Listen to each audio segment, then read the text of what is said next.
Hello my dear student, आप लोगों का तास एजुकेशन हब में स्वागत है। आज मैं अफवाह तंत्र लेकर आया हूं जो नई चैप्टर है और इसमें नदियों के बारे में पढ़ा जाता है। अफवाह तंत्र किसे कहते हैं स्टूडेंट्स?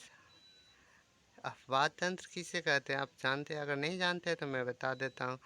जब नदियों नदियों या नहरों या कहीं पे भी पानी की धारा बहती है तो उसे क्या कहते हैं? अफवाह तंत्र कहते हैं। नदी हो, नाला हो या कहीं भी पानी जब बहाव की स्थिति में हो तो उसे क्या कहते हैं? अफवाह तंत्र कहते हैं। ऐसे नदियाँ में ज़्यादातर देखी जाती है, ठीक है। और नदियों में अफवाह तंत्र बहुत अधिक होती है।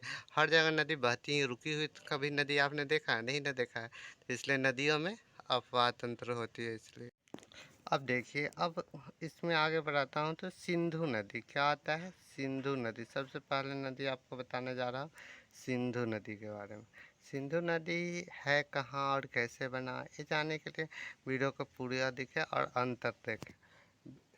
सिंधु नदी ये बना कैसे था, ये आपको भारत का नक्शा बना लेता हूँ, ऐसे आपको बताने में आसानी होगी।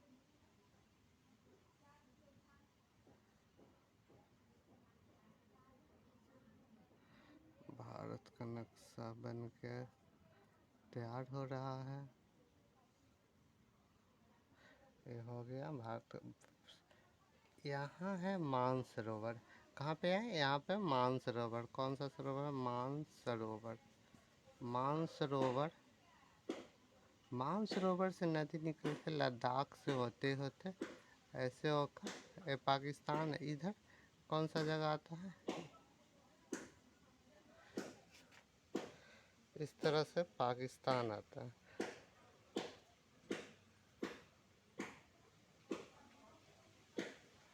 इधर पाकिस्तान,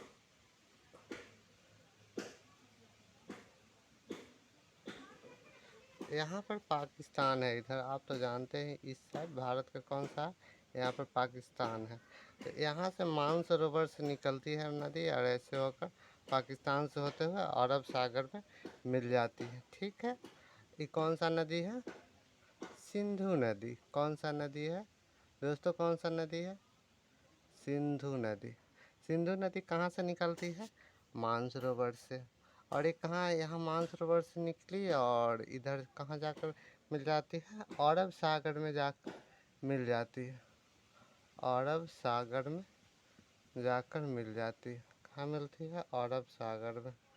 अरब सागर में जाकर मिल। इसकी लंबाई कितनी है? इसकी लंबाई 2900 मीटर है। लंबाई कितनी है? 2900 मीटर है। ये देखिए मानसरोवर से इसकी इधर की 5 सहायक नदी है, भारत से निकल कर जाती है और इस साइड से इस तरह से ऐसे जाके इस तरह से इसे मिलती है। कितनी नदियाँ हैं सहायक नदियाँ? 5 सहायक नदियाँ। सहायक नदियाँ कितनी हैं? 5। इस सहायक नदियों के बीच की भूमि को दोआब कहते हैं। दो नदियों के बीच की भूमि को क्या कहते हैं? दोआब कहते हैं। तो सहायक नदियों को देखते हैं कौन कौन सी नदी है। आपने सुना होगा, आपने सुना होगा झेलना चरस, सुने हैं?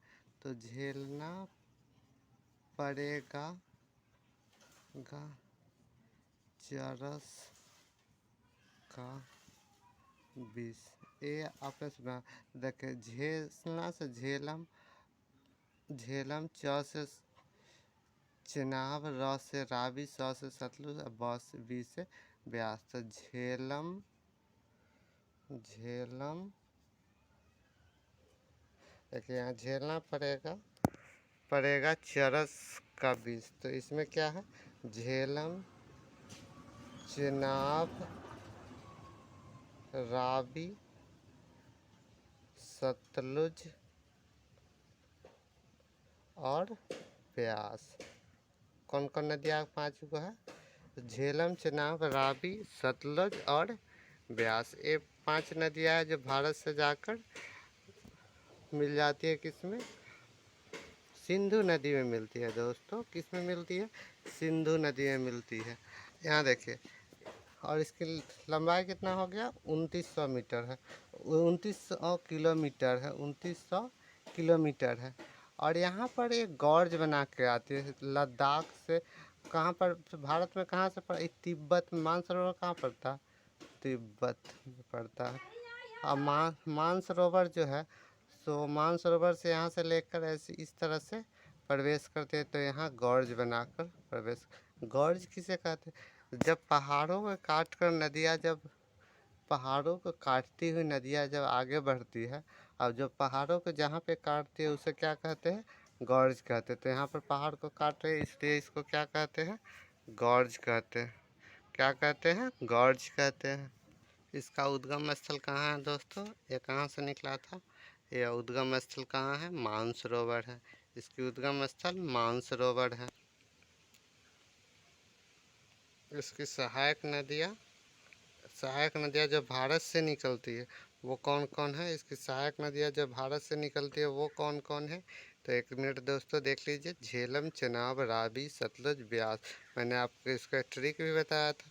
इसकी झेलम, चेनाब, रावी, सतलुज और ब्यास इसकी सहायक नदियाँ हैं। ठीक है।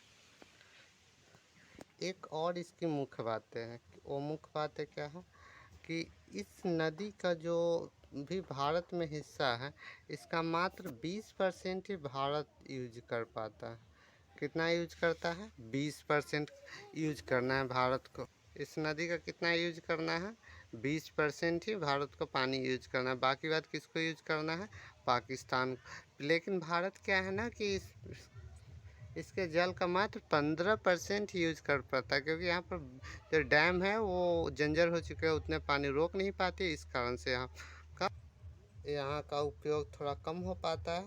और इसका जल का भारत को कितना परसेंट उपयोग करना है? 20% उपयोग भारत को करना है।